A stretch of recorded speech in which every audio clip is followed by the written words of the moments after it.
Hello, everybody. Welcome to the Friday edition of Richardson Plano Networkers. And today, our guest speaker is Alana M. Hill. And she will talk about what's your catalyst, how purpose and passion can drive strategic life change. In science, we've learned that change needs a catalyst. But what about in life or business? Many business owners and entrepreneurs in today's ever changing world feel stuck, complacent, or even fearful about their ability to survive, much less thrive. In order to get back on track, it's necessary to reconnect with their passion and establish their why. In today's inspiring virtual program, Alana shares the events that ignited her life-changing catalyst to demonstrate how purpose and passion reinforce one's personal and professional goals. Through engaging discussion, she'll take the audience on a journey to discover their passions, talents, and path to being more resilient leaders. Alana's interactive delivery will leave attendees with immediate steps to move them forward in growth at work and home, leading change, the Ms. Engineer way. Attendees will learn how to one, apply self discovery strategies to uncover who you are and what you were made to do, two, create a strategic plan to drive meaningful change in your life, three, learn a proven model for leading change and building resilience, and four, leverage proven techniques to sustain lasting change in your personal and professional life. Alana M. Hill is an international change leadership expert, inspiring professionals to lead change in their lives and their organizations. She is a passionate energy industry veteran who has paved the way for women leaders with a focus on women of color. Her experience as an engineer and certified project management professional, PMP, in talent development provides real world insight into how people and teams can excel even in the face of adversity. Through her career, Alana has led diverse teams and delivered high impact in workshops all over the world. Alana's programs will move you to overcome adversity, build resilience, and convey empathy. She is the author of What's Your Catalyst? The Power of Managed Change, where she guides her readers to discover how purpose and passion can drive strategic change at home and at work. Please welcome our speaker, Alana M. Hill.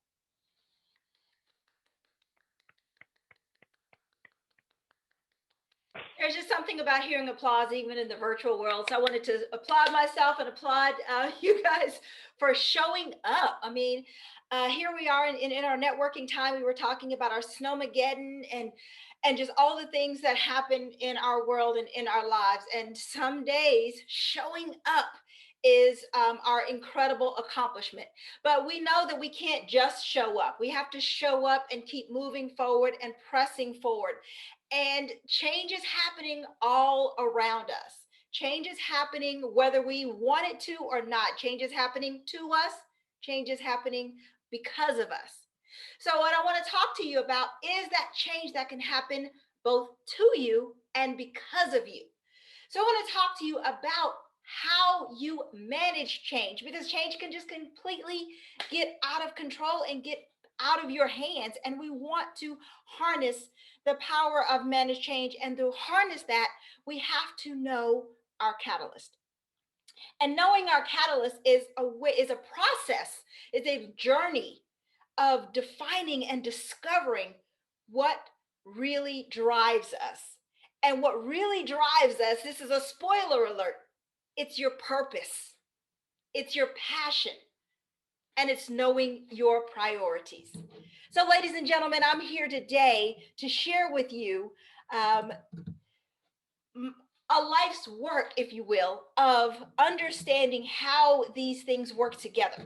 And what I want to do, just a quick housekeeping note, is that I will toggle back and forth because I love to engage all of the senses. And while I'm quite frankly able to deliver all the points to you, I want, for those of you who need to see things, I'm very visual.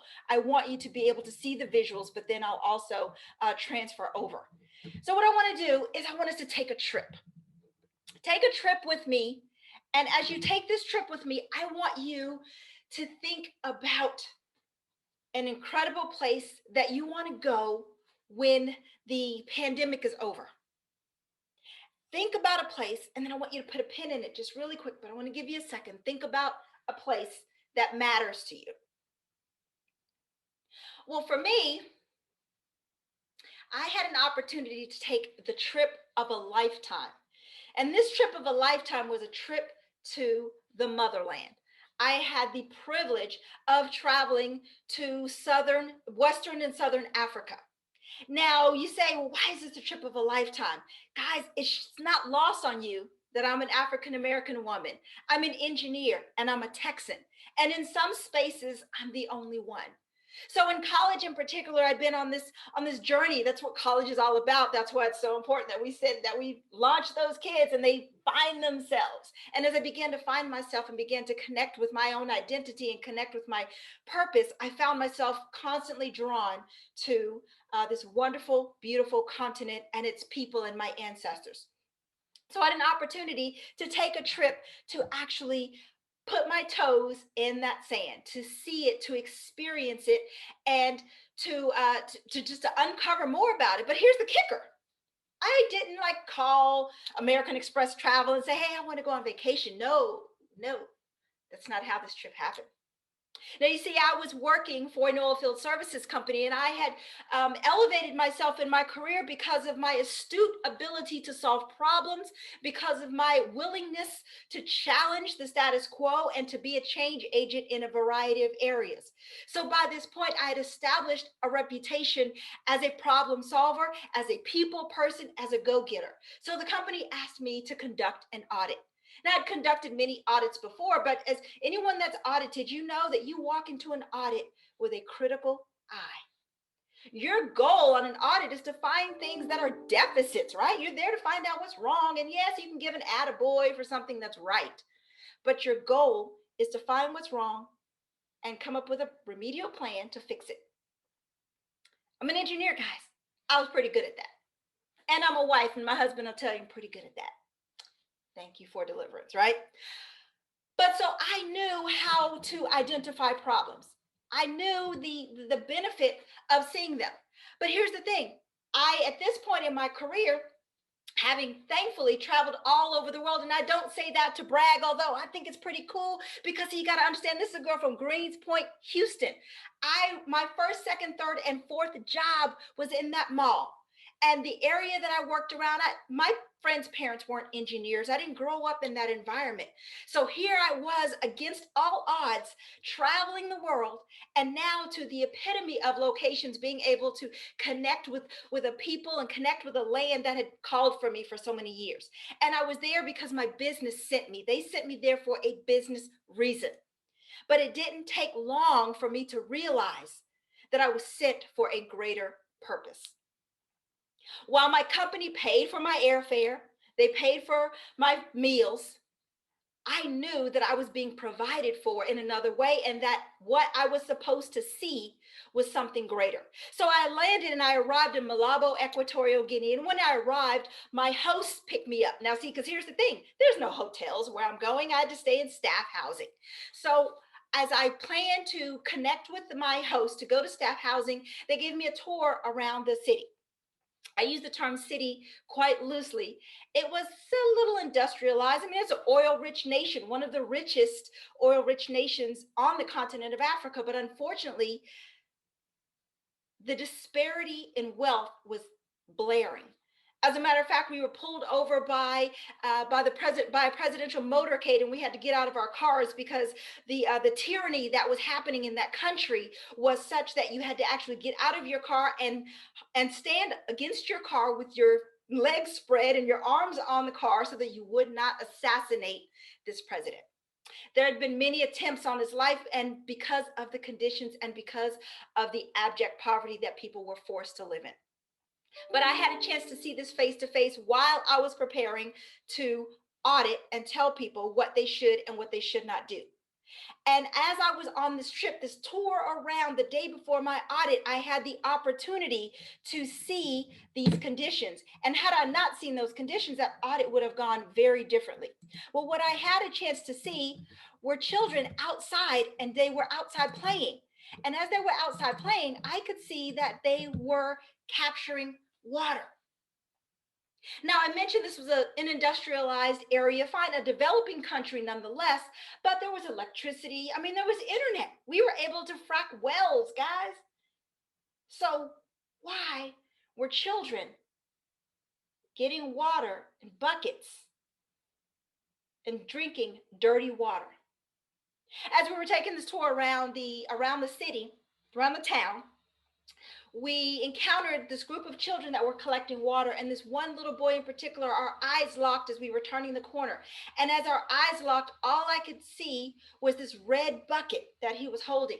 And this red bucket remained in my heart as a symbol of something that was so horrible, but something that I was so moved by. And as our eyes locked, and as we continued on and I continued around the tour, I got to see even more of the town and even more of the conditions. And so when I went into the office the next day for the audit, while I was focused on what they could do better, I had been so shifted by the experience that while I had a critical eye, I knew it was just as important that I had a compassionate spirit. So what that created in me, and there was so much more to the trip, and it was such an enlightening and life-changing trip. And in my book, What's Your Catalyst? The Power of Managed Change, I share more about that trip and more about the experiences and more about how that moved me. But here's the thing, we've all had a red bucket moment.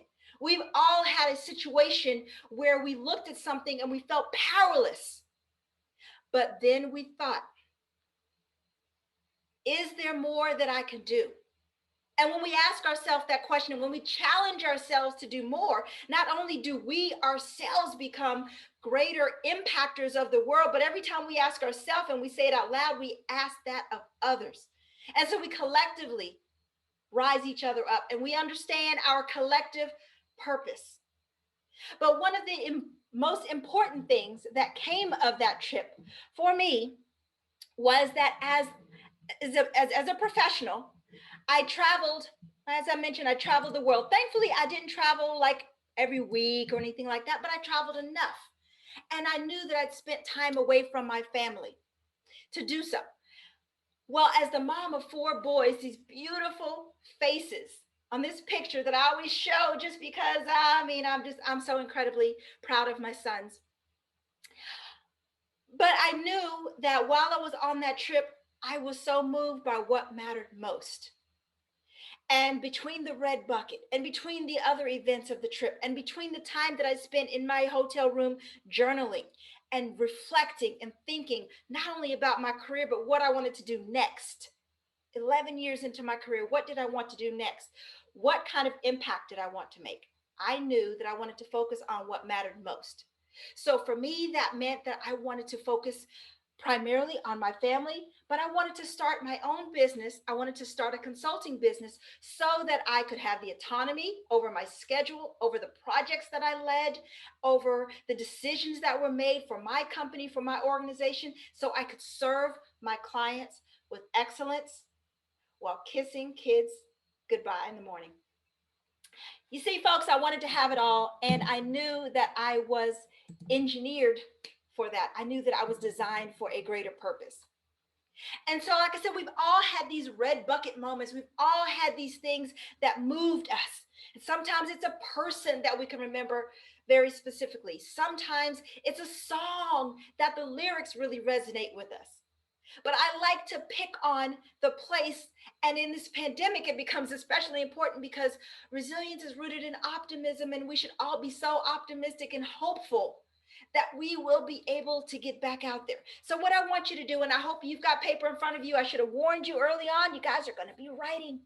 Get out that paper. Get out that pen. I want you to tell your paper, write down where you want to go. Name one place that you want to go. But here's the thing. You got to tell us why. Where do you want to go? And why do you want to go there? I'll give you a moment to write that down, and we're going to share our responses.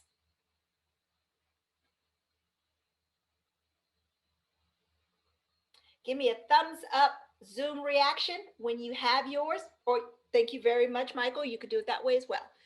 Thumbs up when you've got yours. Thanks, Dick. I see you. Michael came on. All right. And I'll assume at this point, everyone's had a moment to pause and reflect. Let's get a couple of shares. Let's see who'd like to share where they would like to go and why. Where Yeah, would just you like to go and just why? open your mic and I'll call on you. That way we can, we won't be talking over each other. So, Homa, you popped up, and then Michael Kane. Yes, want to go to so I've been wanting to go visit my homeland, Qatar, that I wanted to go when my niece was born. And because of COVID, I wasn't able to go. So as soon as things open up, that's where I'm going first to visit my sister and her new child. Awesome. Thank you. Okay, Michael Kane. I want to go to Ireland because that's where my background's from. It's where my ancestors are from. Awesome. Thank you. Thank you for sharing that. Mike Drussel. Would like to go to Jerusalem because it's the origin of my faith. Cool. It is. Awesome. And let's get one more. I don't know how many you mentioned. Randy, go ahead.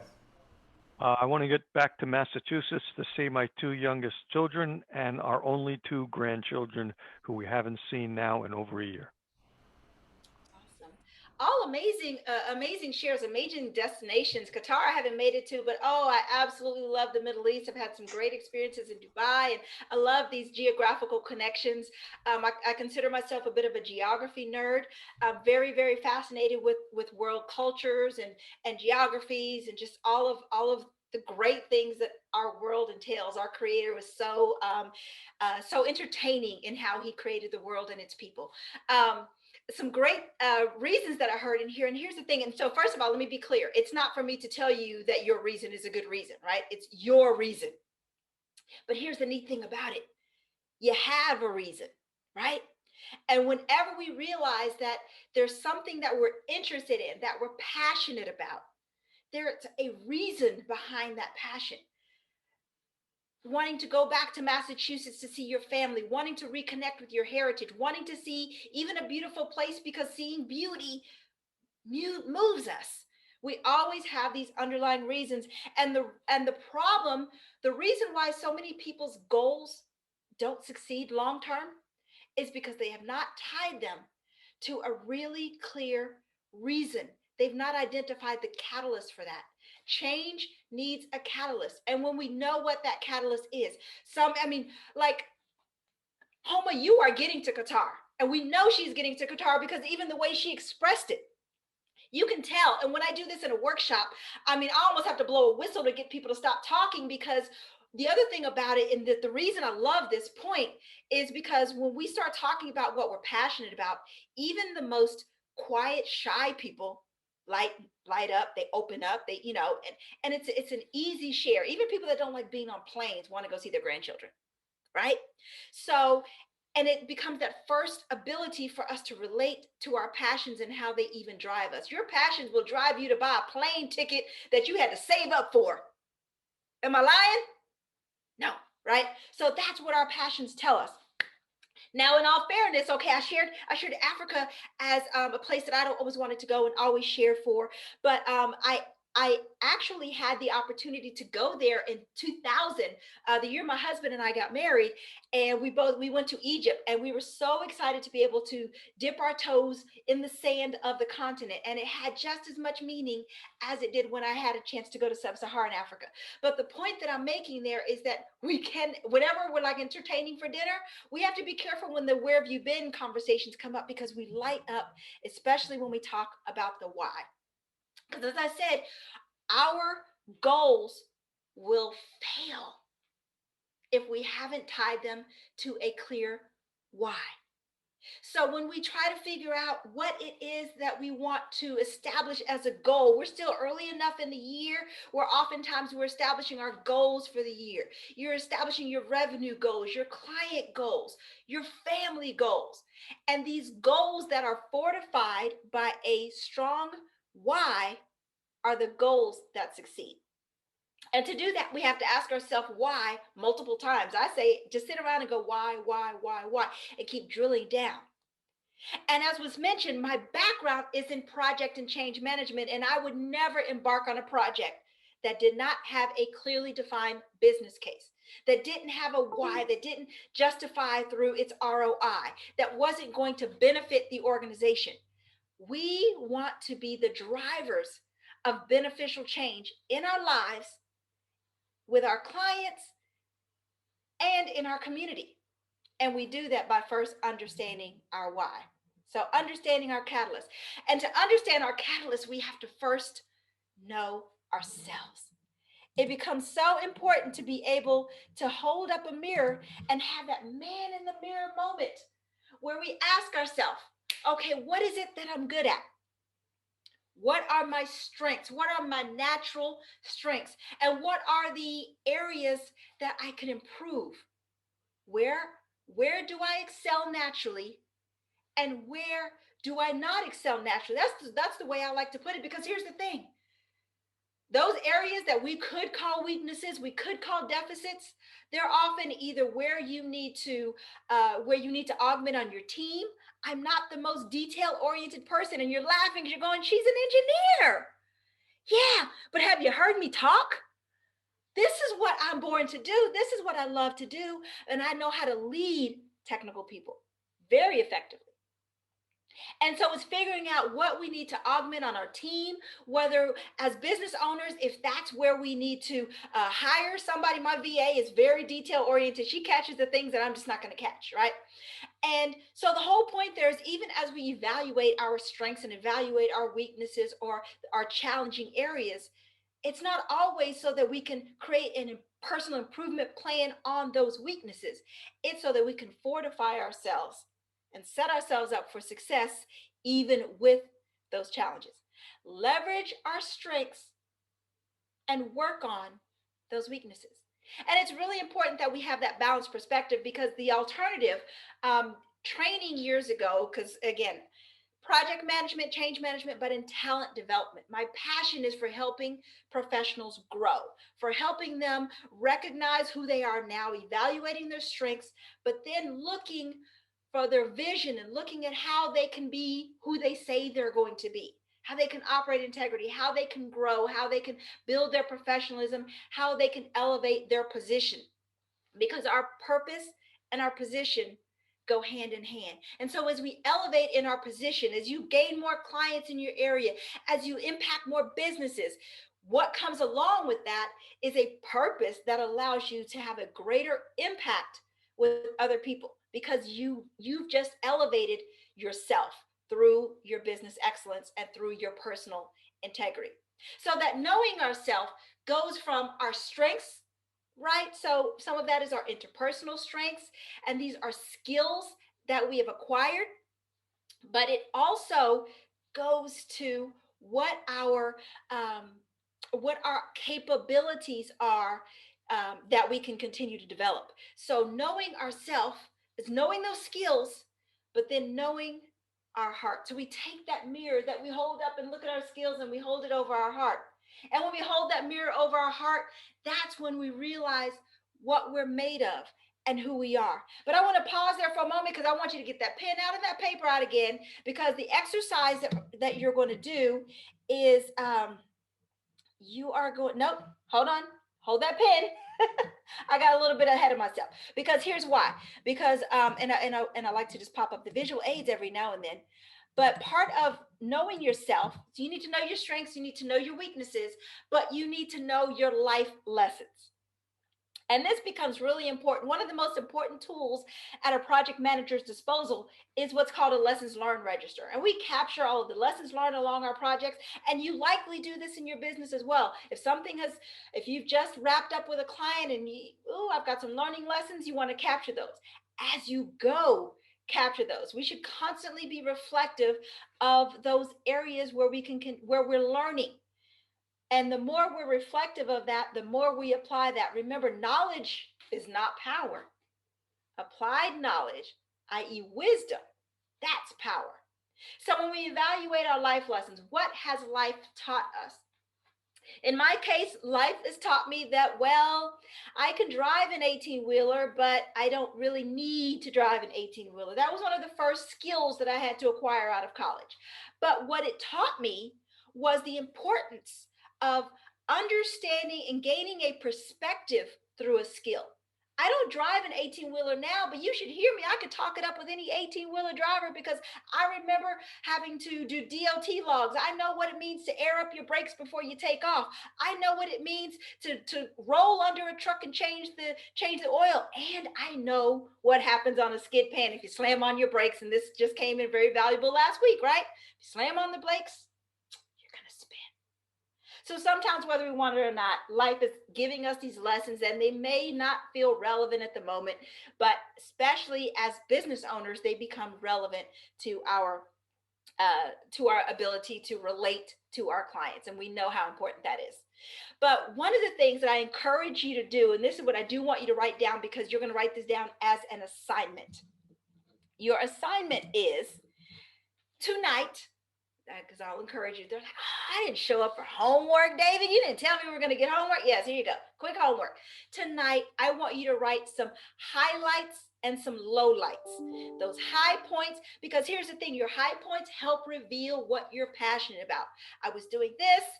This is how I felt. It felt great. I should do more of that. I was doing this. This is how I felt.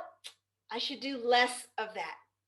So much data in our own life experiences. The other reason that I wanted to share that image is because I wanted you to see not only me in my hard hat and my coveralls when I was in the field, but my memoir, Love is a Catalyst, The Pain Behind the Purpose. Now, a lot of our life lessons are not lessons that we wanted. One of the life lessons that is in my memoir is the feeling and the experience of battling alongside a child while he's battling cancer, and then subsequently losing this child to cancer. Not a lesson I would ever register for. I would not register for that class, but I was registered. My divine registered me, and he knew that he would lead me through that and help me through that and use that to help myself and others understand purpose. You see, that's why I subtitled the book, The Pain Behind the Purpose, because while my life story is filled with immense pain, I lost my mother at a young age. All of it happened to help me understand my purpose. And when we understand our purpose, then we understand how we can be of benefit and of service to those around us. But so we understand certain things from our life story and from our career story. And when we understand what these things are, then we get to understand what our unique purpose is. Because the thing about our purpose is it is unique, it's just as unique as your fingerprint, which our phones know is so unique. We can use that to store our credit cards, right? Synonymous. So the homework that I have for you is, so I mentioned, you're writing those highs and those lows, how they made you feel, how they speak to your purpose. But one of the things that I found as I was doing my own homework, because we have to do the work, as I was doing my own homework, I had an opportunity while I was reflecting to reflect on back to my trip to Africa. Again, very pivotal. So many stories, lessons, and points came out of that one trip. But one that came out that I wanted to show you, and this is me in front of a frack vessel. Now, this frack vessel, as I mentioned, I'm a recovering fracker. And so we're in Texas, so we kind of all know the word fracking, and it's probably part of our household language. But I was in front of a vessel or the ship that was designed to go out into the waters of West Africa. We've got them off of the coast, the Gulf of Mexico, and they do the same thing, right? So they are engineered to hold a crew, to hold technology, and to help create, or to help do whatever we need to happen technically at the well site. In this particular environment, it's a ship, but it is designed, uniquely engineered for a purpose. Later that year, my trip to West Africa was in 2005. Later that year, actually the very next month, even when I reflect on it, I'm like, how did I do that so close back to back? A couple months later, I ended up on another ship. Now, for my fellow Texans, I don't know if you guys drive down to Galveston to get on a fun ship out of Galveston, Texas. Man, there's no fun like that. I was asked earlier about my trophies. Let me see if you can see it. Yeah, that one. Oh, it's hidden. It's my fun ship on a stick. That's what you get when you win at, I think it was trivia, right? But I was on a fun ship, and this fun ship, it was huge, and it had a stack, and it had a basketball court, and it had a buffet, and it had pools and hot tubs and all sorts of fun stuff, disco. It was engineered for a different purpose. Two ships, two different purposes, two unique purposes. And so what we have to do is figure out our unique purpose. And as business owners, we know that our unique purpose helps us grow ourselves, and it helps us grow our businesses. It helps us understand our unique selling proposition. It helps differentiate us in the market. But just as importantly, it helps us make a unique impact on every individual that we meet. And I don't know about you, but I know that's why I'm here, to impact people. And I suspect that you do too. From even hearing the chat early on, I suspect that you do too. And so, because that is your goal, and because that tends to be our ultimate goal, it's so important then that we establish things, that we move forward, and we look at the sustainability of what we're doing. Years ago, when I began crafting my message, with the help of Jeff Klein, he's actually on here. We did a brainstorming session, and was coming up with, crafting my talk points and what really mattered to me and the message that I wanted to resonate with people. One of the big things that I kept talking about was purpose, passion, and priorities. And I shared with you guys earlier my priorities, my kids, being able to own my schedule so that I could serve my family and serve my community. It was incredibly important to me. We were talking about Snowmageddon yesterday, and it drove me crazy. And I know a lot of people as well, to have to sit on your hands with power, knowing that people, even right down the street, didn't have it. But we're in a pandemic, so you can't just open the door and say, everybody come in here, right? So it's, how do we continue to find these ways to impact people? How do we maintain and sustain our own life change so that we can continue to grow, have a growth mindset, so that we can continue to grow and be increasingly better versions of ourselves, so that we can have increasingly more impact. And it really boils down to knowing your catalyst. But here's the key differentiator. Once you know that catalyst, you have to use that to make a strategic plan. And so there's some strategic planning tips that I want to share with you guys, that this is your real homework, is how you will do this and how this will look in your life. And to make a strategic plan, the key thing about planning versus planning strategically is that you are factoring in all of the variables that are happening around you. You're assessing more risk. You're being far more critical. That critical eye comes in very handy. It's the equivalent of getting in the car and knowing where you want to go, but knowing that you're not going to just jump in the car and just drive there. You're going to map out where you're going. You're going to think about if you're stopping at Buc-ee's or not, and how long is your Buc-ee's stop going to be, and are you going to buy coffee or you're going to buy a drink, right? You're going to get the kolaches. What are you going to do? It's mapping these things out, and we do the same thing in our lives. The difference between successful and unsuccessful people is the ability to create and to think strategically, and the integrity to follow along with what you have defined. So a tool I want to leave you with, a couple here. One is my favorite, and it is a SWOT analysis. So when you're making a strategic plan, you want to use a SWOT analysis. Now, I know I got some insurance people on here. Who else on here uses a SWOT analysis? Let me make sure I can see everybody. Who in here uses a SWOT analysis in their business? All right, I see Randolph's hand there. Who else? Okay. Michael, do you use them when you're doing some insurance sales? Okay, well, here, because you'll want to use this. It's a great sales tool as well. And it really helps people walk around a problem. That's what I like to say. Helps you walk around. So SWOT, it's just 4 quadrants. It stands for strengths, weaknesses, opportunities, and threats. It's a risk assessment tool, but it is a tool that we use at the embarking of strategic planning, whether that is our own life, because remember, the most important plan that you'll ever make, the most important project that you'll ever lead is you. The most important change that you can help in impacting in the community as well. So it's just a way of combining that critical thinking of assessing strengths, assessing weaknesses. And we talked about those earlier, but you put those in the columns. You're like, oh, I already did this work. Yes, stepwise approach. First step, come up with that inventory. So inventory those strengths, inventory those weaknesses. Now the opportunities, here's the thing. What are some things that could go well, that could benefit you? These are external factors. In business, is there, for example, right now we're in COVID, and there's an opportunity that if you've been talking about getting an advanced degree, they're a little cheaper now and they're all online. That has created opportunity. So if part of your personal development plan, part of your business development growth is something that you haven't had time to do, you now have an opportunity.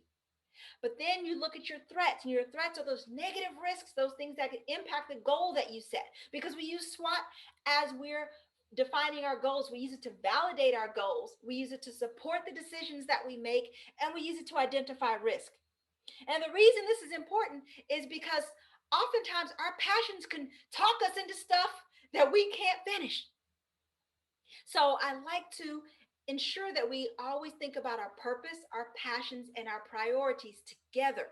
And a SWOT analysis helps put those together, because people going back for advanced degrees, realizing that they got 3 school-age kids, and so that would be a threat that would hinder the time that you have available, because you have to count the cost. So the SWOT analysis is just a way of thinking critically about the goals and the decisions that you make, so that it becomes an input into this change leadership model that I've crafted, a simplified method of leading change in your life, with your clients, or in any organization. And this 4-step simple process I call leading change the misengineer way. It's not complicated. You would think, oh, it's not. It's demystified. It is relevant, and it is adaptable to the type of change that you need to make. So we'll walk through this really quickly. And again, this is part of your assignment that I'm going to have you do. Before I show you the model, I want somebody who's drawn a SWOT analysis on their piece of paper to hold it up to their camera. Let's see who's got a SWOT analysis going.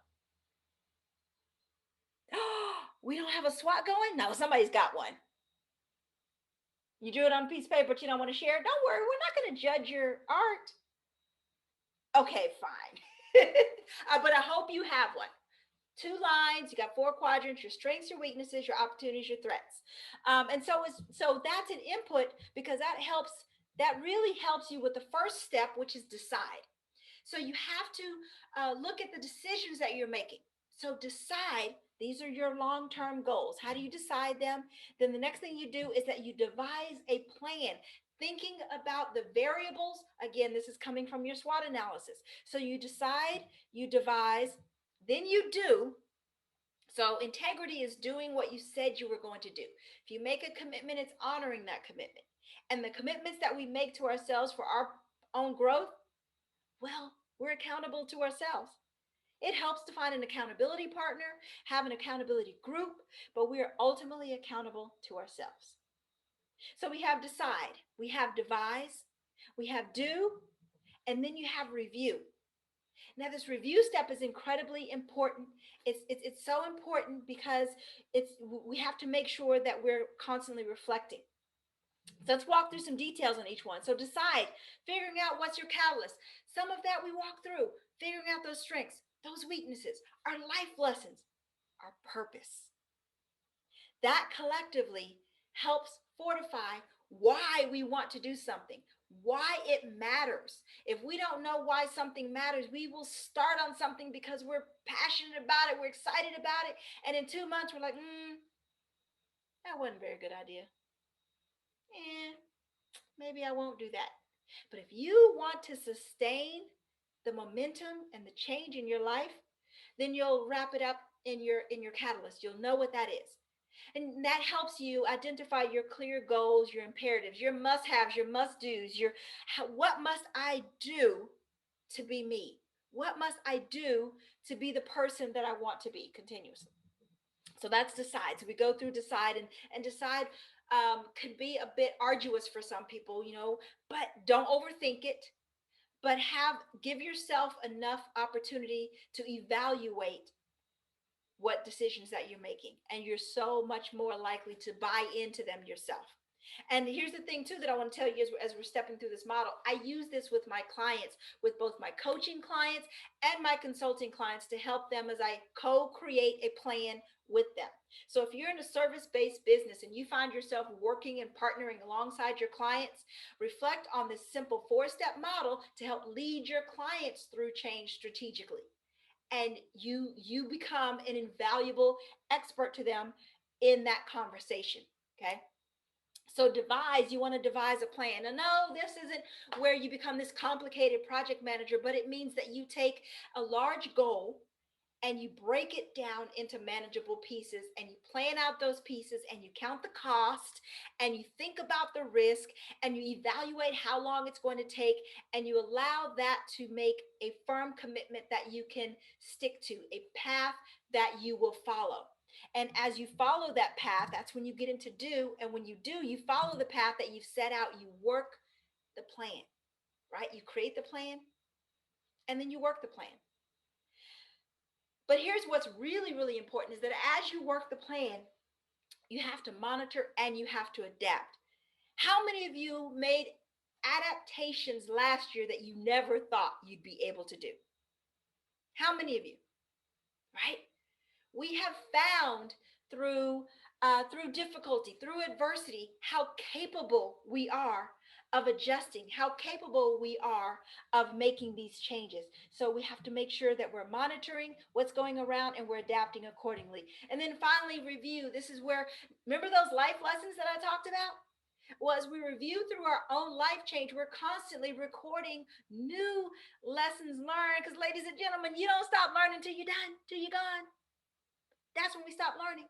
So capturing those, what did you learn? How can you share these learnings with someone else? What do you do with the information that you've just received? And is there more that you should do? Life growth, all change happens incrementally. It's those incremental steps and those small improvements. And in some seasons, they're even smaller. Last year, I had a great 2020 vision. I had a plan of a lot of things I was going to do. This is how much of that I got done, because I was less emotionally able, quite frankly, to get as many of the things done. But I reprioritized, and what I knew I had to do, I still did. And that's what we constantly have to do, is adjust and adapt to our circumstances and review and just make these incremental plans. But just as importantly, what I want you to understand is how important it is to build your resilience. And when we talk about building our resilience, I mean, we've just come off of Snowmageddon, and that's just what I keep nicknaming it. And we're reminded of how resilient we are. We're Texans. We've been hashtagging Texas strong, not just because it's a cool social media hashtag, but because it's who we are. The image that I had up there is an image of my knockout roses that are planted in front of my house. And they're planted in front of my house, and I bought them because they are engineered to withstand Texas heat and the conditions here. What I wasn't sure is if they were engineered to withstand the toxic waters that came with Hurricane Harvey and the flooding. And while my neighborhood didn't completely flood, we had rising water for a good while. Thankfully, it didn't make it into the home, but it did sit on top of my roses. After a couple of days, that water receded, and I was like, oh my goodness, my roses are not going to make it. But in the spring, when the spring came, they came back and they flourished, and they were even stronger than they had been before. And the main reason is because they did what they were engineered to do. So as you establish your goals and your plans, remember that your resilience is in you, and different situations have come along to build that and test that. But each time it does, it should remind you and fortify for you that as long as you are in line with your purpose and that you operate in optimism, that you can do what you've set out to do, that you can accomplish what you've set out to accomplish as we continue to build our resilience and grow in those things that we know are important. Folks, I want you to take a few minutes on that piece of paper, on that little list that you have, and I want you to think about what actions you will take. What will you do with what I've shared? What will you do with understanding your purpose, with revealing your passions, with accepting your priorities? Take a moment. I want you to write those down. I'll give you a moment to do that. Elena, we are at time, so we're going to have to. We got 5 minutes, but yeah, Right. but 5 minutes is not. We need a little bit of time to land the plane, so we need to wrap this. Yeah. Okay. Yeah. I want to make sure you get your. We know how to follow up with you and stuff, so I don't want to lose that before people start going off. Yeah. No, appreciate that. Let's see. Here we go. That's right. I am sharing. So as you capture what you want to do, what you feel are your 2021 goals, your 2021 and beyond, I want you to think about what they are and think about which of those you want to partner with someone on, which of those you can do on your own, which of those you would be so much more successful if you had someone walk with you. So I want to invite you now to engineeredforpurpose.com. That's my website that describes my coaching philosophy, that describes how I work with my clients and help them not only identify their purpose and passions, but put those into action. Your purpose is not something that's supposed to look cool on your shelf. It is something that you action. It is something that you do. So I want to help you not only identify what that is, but to put that into practice. And as Dave was pointing out, I was actually just about, that was what was next, was inviting you for that. There are great ways to work with me. I've also got some great online resources, and I'm so excited about continuing to build those out. The content that I create and the content that I share helps encourage you and motivate you on that journey, but not just to make you feel good on the inside, but to make you do something with those good feelings. Because at the end of the day, as emotional beings, our emotional intelligence teaches us that emotions drive action. So I want to help you do that. And I want us to stay connected. So I've got my website up there. I just shared with you, engineeredforpurpose.com. And from there, you can schedule a free consultation and we can talk about how I can, again, co-create a plan with you, work alongside you to help you serve your clients in excellence, because that is how we grow our revenue. And then to help you establish personal plans, because that is how we grow as individuals. So I can help you with either one of those. Find me on LinkedIn, find me on Facebook, or find me on Twitter and Instagram at Queen to the Hills. Because of those 4 boys, I'm the queen of my castle. And I'm excited to say that that youngest one is graduating from high school. So I'm entering into a new season.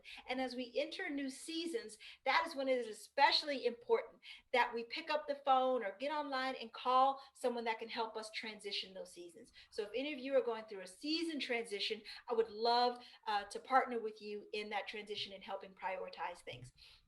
And so with that, I'm excited to say that what has been placed in me today has been shared with you, because as iron sharpens iron, so one man sharpens another. And you guys have just been sharpened. Thank you very much for your time. Great. All right, good job, Elena. Thank you, and I do appreciate it. I did share that link. It's an active link in the chat for engineeredforpurpose.com.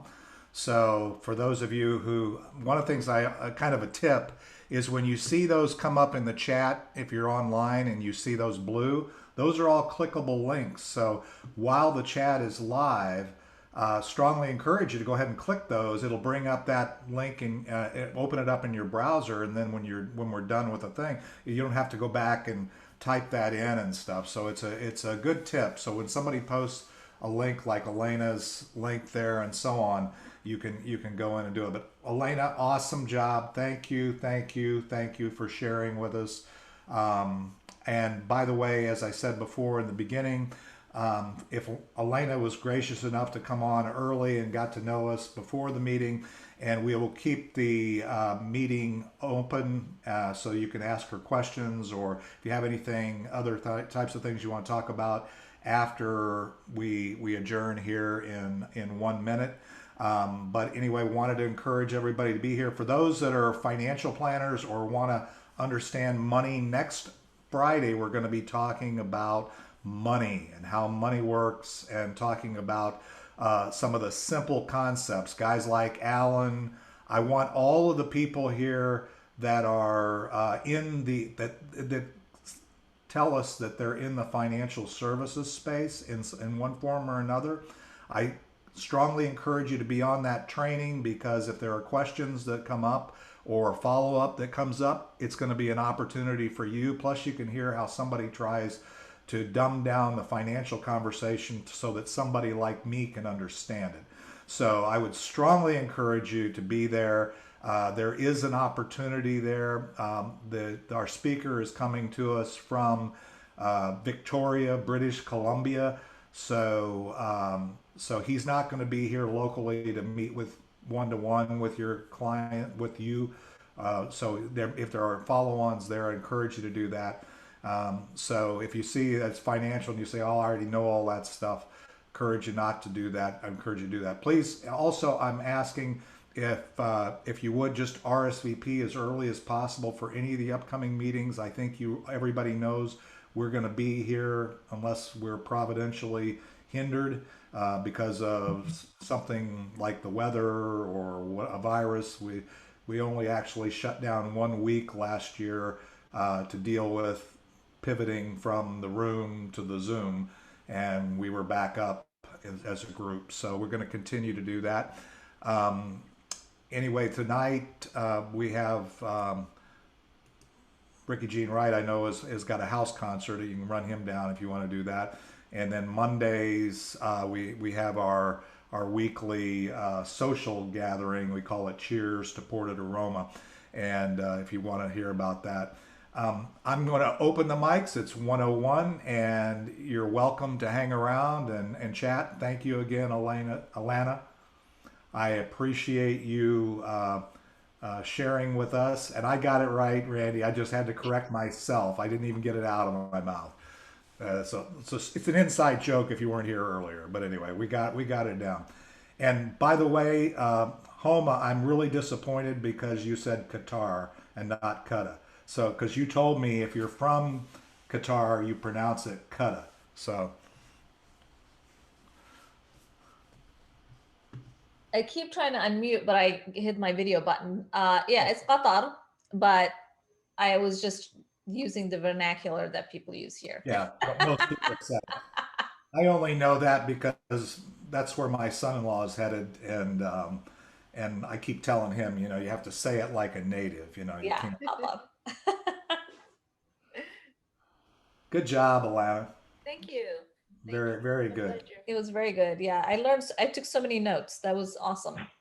Good. I love to hear that. The teacher and me, again, we do our best to use our gifts. My gift of teaching is like, yes. So is your book Love is the Catalyst? Yes. So actually I have 3 books. So my first 2 books, it's a 2-volume memoir, and it's Love is a Catalyst. But the second one is Love is a Catalyst, the pain behind the purpose. So it expands on that. Okay. First, when I share the journey with my son's cancer, it's a very faith-filled spiritual journey of when my son had cancer, and then the pain behind the purpose. I like to call that my superhero origin story, right? So kind of my coming of age, how I built my resilience, and how my life experiences did as well.